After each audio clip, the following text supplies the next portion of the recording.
Danielle? Hi, Danielle. This is Michelle. Hi, it's Isabella. Hi, Michelle. How Hi. are you? Hi, thanks for calling. How are you doing today? I'm doing well. How are you guys doing? We're doing good. That's good. But yeah, thanks for reaching out. I'm happy to answer, your questions as best as I can. Help you out with your project. Thank you you. for that. Yeah. So I know you already told me a little bit about your project. What are you hoping to put together at the end? Like, what's the end goal? At the end of it, we're trying to find ways that we could have more outreach, like how we could help with the decline and how we can find the solution to it, like whether that is like beach cleanup or if you could tell us any ways that we could help from home. Yeah. For sure. Yeah. Do you want to just start with that question then? Sure, yeah. Yeah, of we can course. start with that. Okay. Well, there are so many different things that you can do, both on individual level, and then obviously beyond that.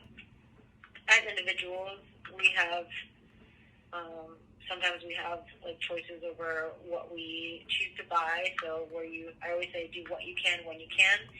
Being environmentally friendly and environmentally conscious a lot of times is a privilege.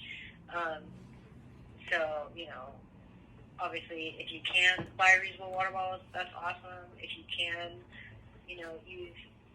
avoid single-use plastics, then that's awesome. But it's not always possible, and that's okay.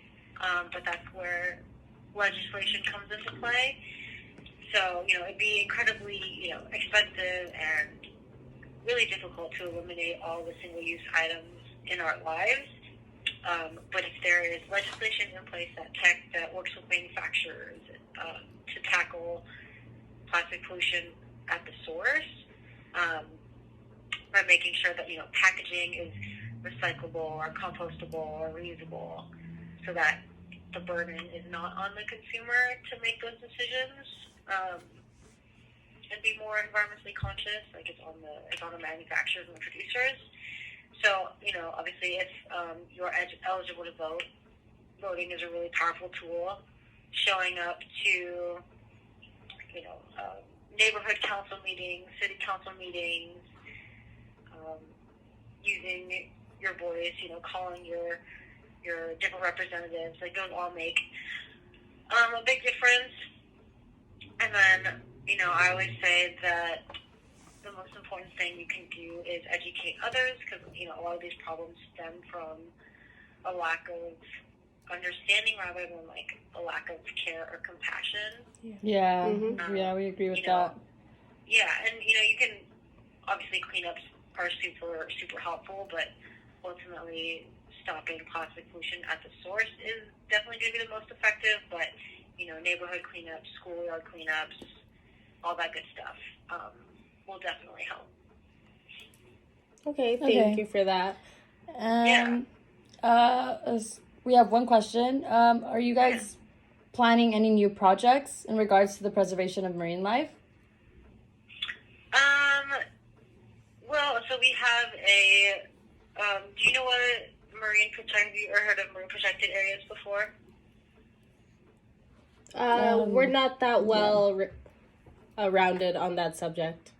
Mm-hmm. Okay, that's fine. Yeah. So, marine protected areas are basically national parks, but underwater. They have different levels of protection, but ultimately what they come down to is, preserving, whatever area, preserving whatever area the marine protected area is by having no take rules, so no commercial fishing, no drilling, and they all vary in strictness. So some places you can recreationally fish, but Point Doom, for example, you can't do that. You can recreate, so you can surf, you can swim, you can still go to the beach, but you just can't take anything. Mm-hmm. So MPAs are super effective, and with our MPA Watch program, we also have an eDNA collection program, which is sort of a new thing, just like we shed skin cells. Animals will shed their cells as well, and then that will stick around in the water from anywhere from like up to 24 hours, Okay. I think. And then you can see, you can track biodiversity within marine protected areas, which is cool. MPAs are super effective. You see way more biodiversity inside MPAs. You'll have larger, like the fish that are in those MPAs are larger.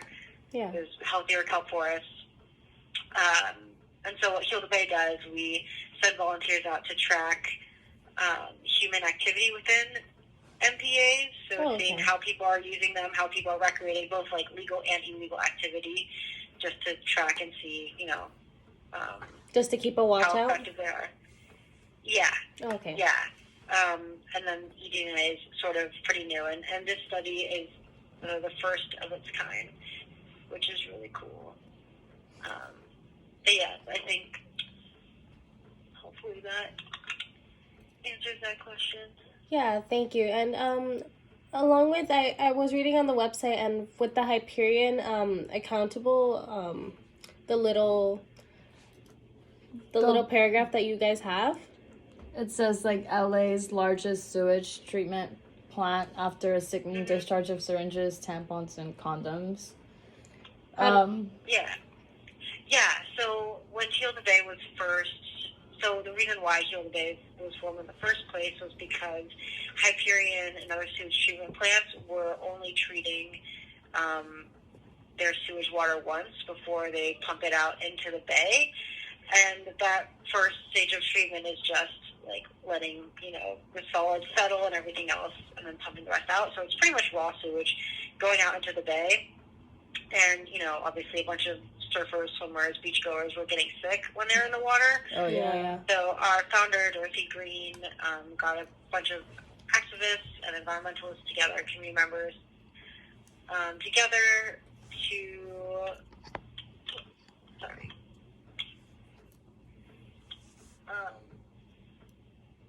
Sorry. It's okay. It's okay. Okay. Sorry about that.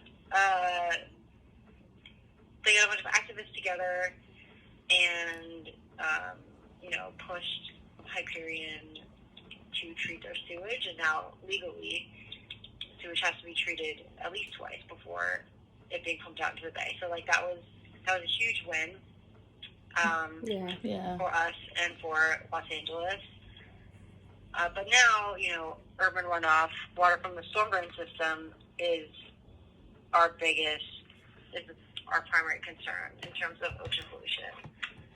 Because sewage is all about water from inside, will go to a sewage treatment plant, get treated before it's pumped out. Storm drain, urban runoff, water from the storm drain system is all the water from outside. So when it rains, if people are washing their cars or watering their lawns, that's all going through that system out to the ocean without any kind of treatment. So, it's not just water that's going in that system. It's motor oil and trash and pesticides and bacteria that's going untreated and unfiltered out into the ocean. Okay. So, yeah, Hyperion was a big win, but now we have a different problem. In regards to the ocean, have there been any challenges in keeping it clean, especially from the big company pollutants? Yes. I mean, we're always the biggest, plastic is a huge issue. And all of those big companies, plastic, to make plastic, you use, oil. So all those big oil companies are going to have pushback to legislation, like Solo cups, that kind of polystyrofoam. They make a bunch of different cups. It's actually a company called Dart.